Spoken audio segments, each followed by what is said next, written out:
Welcome to Legion Builds, where I guide you on how to bring your favorite characters into Dungeons & Dragons. This video and all my content is made possible by my Patreon supporters, and it's dedicated to every one of you who subscribes to my channel. You are all the reasons why this channel keeps going, so thank you. Join the Legion today at patreon.com/63rdlegion for free and help decide next week's new character. And paid supporters received early access to all my videos as well as a shout out in all my content. Today we're diving into the world of Pokemon with the shadow Pokemon, Gengar. Gengar is a ghost poison type Pokemon and is the final evolution of Ghastly. In the wild, Gengars are ambush predators who use shadows to their advantage while feeding on the life force of its prey. Yeah, Pokemon is dark, has been since the beginning. In battles, Gengars can create illusions, fly, possess targets, paralyze their targets using their tongue, curse others, hypnotize, and use darkness as a weapon. For today's build, we'll be using the Player's Handbook, Xanathar's Guide to Everything, and Van Richten's Guide to Ravenloft, as well as something else a little bit later. We're using standard point array to keep things simple, and we are not multi-classing, so it will be simple. Speaking of simple, we're about to change the video up just slightly, giving something new a try.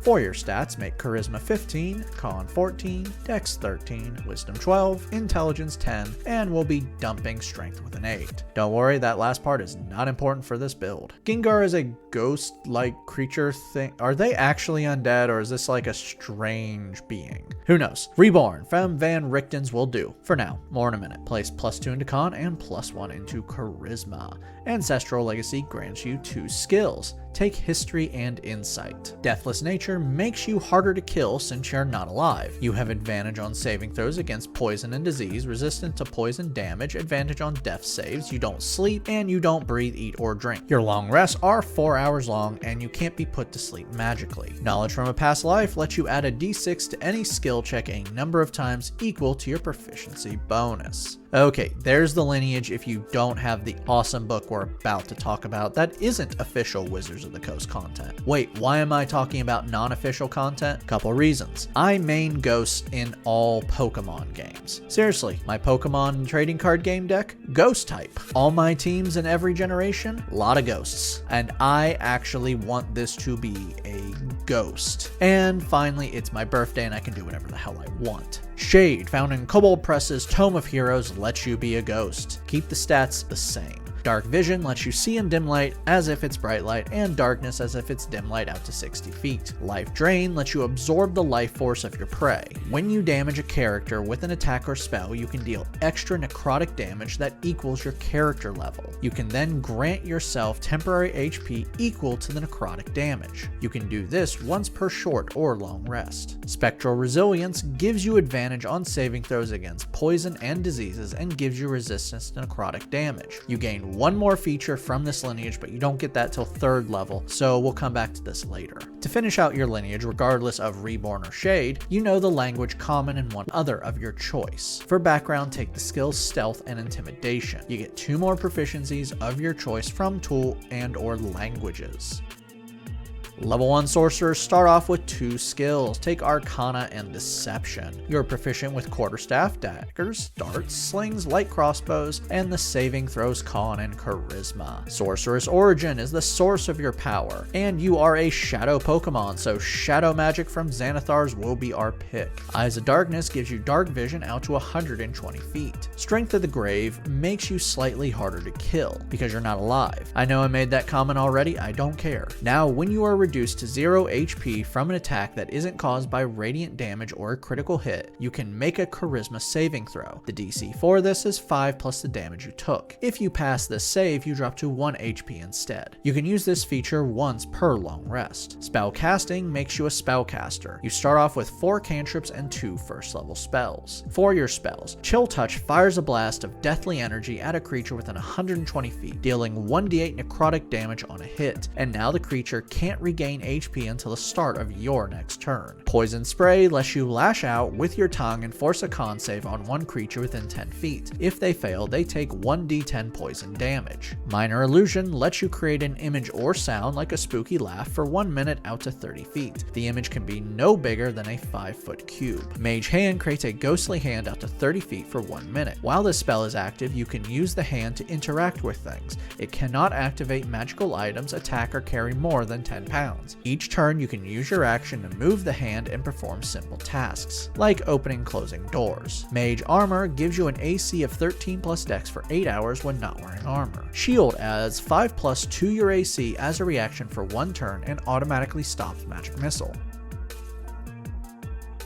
Level 2 Sorcerers gain Font of Magic. This gives you sorcery points that you can spend to do special magical effects. You have a number of points equal to your sorcerer level between long rests. Right now you can only use this to regain spell slots or burn spell slots to regain sorcery points. More uses coming next level. For your new spell, Sleep lets you knock out your enemies. When you cast this spell, you create a pool of HP by rolling 5d8s. Targeting a point within 90 feet, every creature within 20 feet of that point becomes the target of the spell. Starting with the creature with the lowest HP, you begin subtracting their HP minus the HP pool. When they hit 0, they fall asleep for 1 minute. You continue this until your pool hits 0. Now this is not taking out their HP, they are just falling asleep. When they wake up, they'll be back to where they were.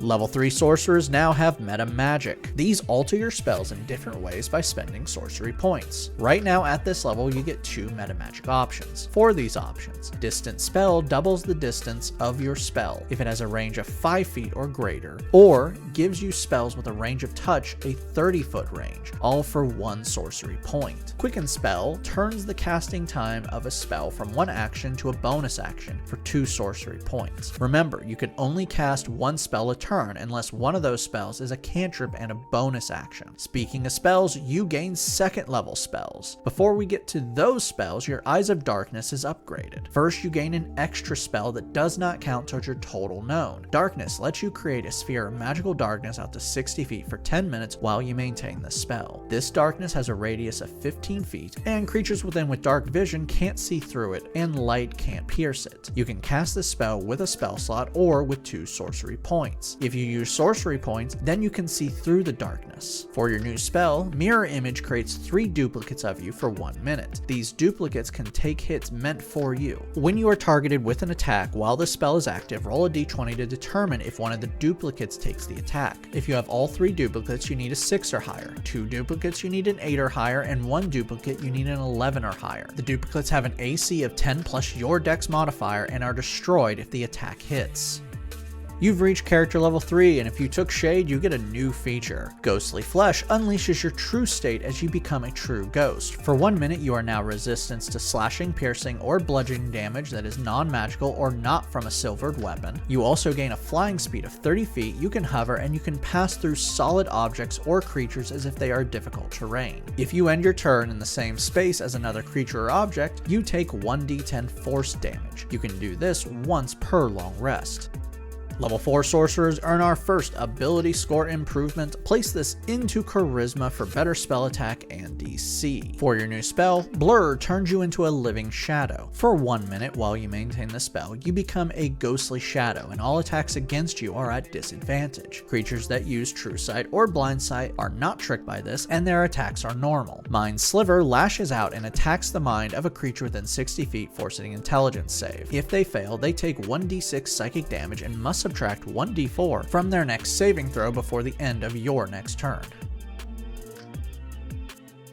Level 5 Sorcerers receive Magical Guidance. When you fail a skill check, you can spend 1 sorcery point to reroll the check. You also receive 3rd level spells, but we're not doing that, we're grabbing another 2nd level. Invisibility turns you invisible for 1 hour while you maintain the spell. This will end early if you attack or cast another spell.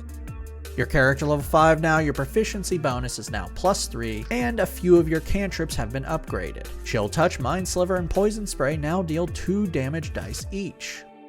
Level 6 Shadow Magic Sorcerers gain Hound of Ill Omen. Not really you, but let's just say you summon more ghosts to your aid, because it kinda is a ghost. Now with a bonus action, you spend 3 sorcery points and summon a creature of shadows to fight with you out to 30 feet from you. It uses the Dire Wolf stats found in the back of the player's handbook, but is a medium-sized creature and is rather ghostly. It has temporary HP equal to half your sorcerer level, can move through solid objects or creatures as if they're difficult terrain. If it ends ends its turn in the same space as a creature, it takes 5 force damage. When you summon this hound, you target a creature you see within 120 feet, and the hound will now attack this target. The hound must move towards the target and can make attacks of opportunity, but only against the target. And if it is within 5 feet of the target has disadvantage on saving throws. The hound lasts for 5 minutes or until it or the target hits 0 HP. For your new spell, Fly grants you a flying speed of 60 feet for 10 minutes, while you maintain the spell.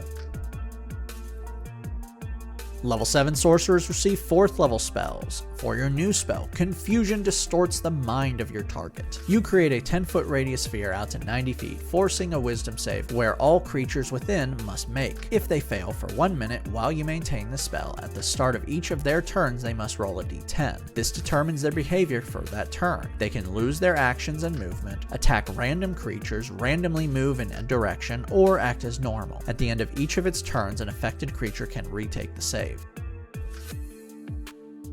Level 8 Sorcerers earn another ability score improvement, Cap Off Charisma. For your new spell, Shadow Blade covers your hand in pure darkness and allows you to attack with it as a weapon. With a bonus action, you can create a weapon in your hand that deals 2d8 psychic damage on a hit, and has the finesse, light, and thrown properties. Yeah, you can throw it out to 20 feet or use its long range of 60 feet. If you are within dim light or darkness, the attacks have advantage. This spell must be maintained for 1 minute. Level 9 Sorcerers now have 5th level spells, but let's jump back to 3rd level for a great spell that I use way too much. Fear unleashes a 30-foot cone from you and forces a wisdom save from everyone within. If they fail, they become frightened of you for 1 minute while you maintain the spell. They must drop everything they are holding and must use their action to dash away from you. They cannot retake the save until they break line of sight from you. You've reached character level 9, bump up your proficiency bonus to +4. Level 10 Sorcerers get a new meta magic option. For this, Heightened Spell lets you give disadvantage on a saving throw caused by the spell you're casting on one creature for 3 sorcery points. For your new spell, Vampiric Touch lets you lash out with a melee spell attack and deal 3d6 necrotic damage, and then heal yourself half the necrotic damage. You can maintain this spell for 1 minute and make this melee spell attack each turn. You get a final cantrip, go nuts, and take whatever you want. Level 11 Sorcerers gain 6 level spells, and we're jumping back to grab a 4th level. You're really only using higher level spell slots to amp up your spells, though there is one high level spell we really want. Greater Invisibility turns you invisible for 1 minute while you maintain the spell, and this can't end early unless you drop concentration. Your character level 11 now. Chill Touch, Poison Spray, and Mind Sliver now do 3 damage dice each. Level 12 Sorcerers earn another ability score improvement, Bump Up Con, for more health and concentration. Level 13 Sorcerers receive 7th level spells. For your new spell, take what you want. New milestone with character level 13, bump up your proficiency bonus to +5. Level 14 Shadow Magic Sorcerers can now Shadow Walk. You can now travel between shadows. To do this, you must be in dim light or darkness, and you must see the spot you are teleporting to within 120 feet that is also within dim light or darkness. Level 15 Sorcerers get 8th level spells. For your new spell, Power Word Stun lets you stun an enemy, targeting a creature within 60 feet. If it has 150 HP or lower, it is stunned. No save, just stunned. A stunned creature can't move, can barely speak, automatically fails strength and dex saves, can't take actions or reactions, and all attacks against them are at advantage. This creature remains stunned until it can make a con save at the end of its turn. Level 16 Sorcerers earn another ability score improvement, Cap Off Con. Level 17 Sorcerers gain their final meta magic option. For this option, take what you want. There are really good ones, and I've given you the ones I feel you should have, so customize this how you want. You also now gain 9th level spells, and for your final spell, take what you want. You've now hit character level 17, your proficiency bonus is now maxed out at +6, and Chill Touch, Poison Spray, and Mind Sliver deal 4 damage dice each. Level 18 Shadow Magic Sorcerers receive Umbral Form. Now for 6 sorcery points, you can become a living shadow with a bonus action. For 1 minute, you are now resistant to all damage except for Force and Radiant, and you can move through objects and creatures as if they're difficult terrain, but will take 5 force damage if you end your turn in an occupied space. This form ends early if you are incapacitated, drop to 0 HP, or end it with a bonus action. Level 19 Sorcerers earn our final ability score improvement, bump up dex for more AC, because you need it. Our final level is level 20 Sorcerer, and you now have Sorceress Restoration. You now regain 4 sorcery points at the end of a short rest. Now that we've hit level 20, let's recap. Your stats are Strength 8, Dex 15, Con 20, Intelligence 10, Wisdom 12, Charisma 20. Let's dive in.